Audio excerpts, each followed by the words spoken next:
मोठ्या जल्लोषात वर्धापन दिन साजरा केला जातो, पण यंदा राज्याचे उपमुख्यमंत्री अजित पवार यांचं अकाली दुर्दैवी निधन झाले, त्यामुळे हा कार्यक्रम होणार का नाही?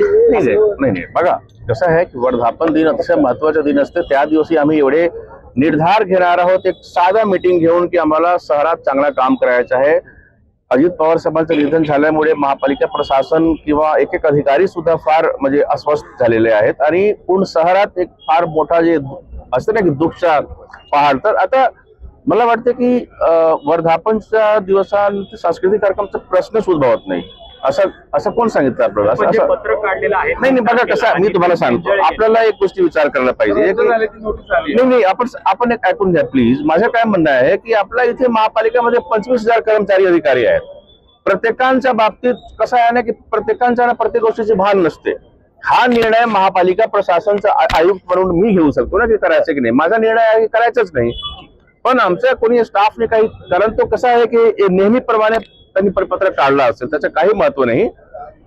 या वर्षी कुठलाही प्रकारचे सांस्कृतिक कार्यक्रम करायचे प्रश्नच येत नाही, कारण आमच्यासाठी फार दुःखी क्षण आहे. पण वर्धापन दिवसाने एक साधा असा म्हणजे मीटिंग घेऊन चांगले काम करण्याचा संकल्प घ्यायचा आहे. कुठलाही कार्यक्रम घेतला जाणार नाही.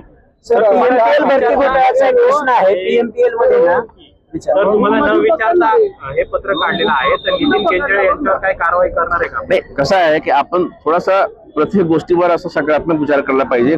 कोणाच्या मनात काही चुकीच्या जर भावना असेल तर नक्कीच कारवाई करू, पण एक अनावधानाने काही नोटीस आला असेल तर त्याच्यावर जास्त आपल्याला विचार करता येत नाही, मला असं वाटतं. पण तरी मी भरती घोटाळ्याचा एक विषय आहे, तुम्ही कारवाई देखील केल्याचं कळतंय की काही कचरा वेचणारे पुरुष होते पीएमपीएल मध्ये किंवा असे होते, त्यांना डायरेक्टली थेट मोठ्या पदावरती दिले. हा सगळा भरती घोटाळा झाल्याचं उघड झाल्यावर तुम्ही कारवाई केली आहे यावरती? कसं आहे, पीएमपीएल एक स्वतंत्र ऑफिस आहे. महापालिका त्यांना अनुदान देत असतात सगळे काम करायला. पण माझ्याकडे पण खूप तक्रारी आल्या आहे. तक्रारी म्हणजे क्लर्क वगैरे किंवा काही असा पोस्टच्या भरतीच्या बाबतीत, तसेच काही मीटिंग्स मध्ये काही असा निर्णय, हे सगळे जे आहे मी शासनाकडे मी नक्कीच माझ्या पद्धतीने मी लिहून देणार आहे आणि शासन याच्यावर योग्य ती कारवाई करेल. पण हा नक्कीच आहे की तक्रारी खूप आलेल्या आहेत.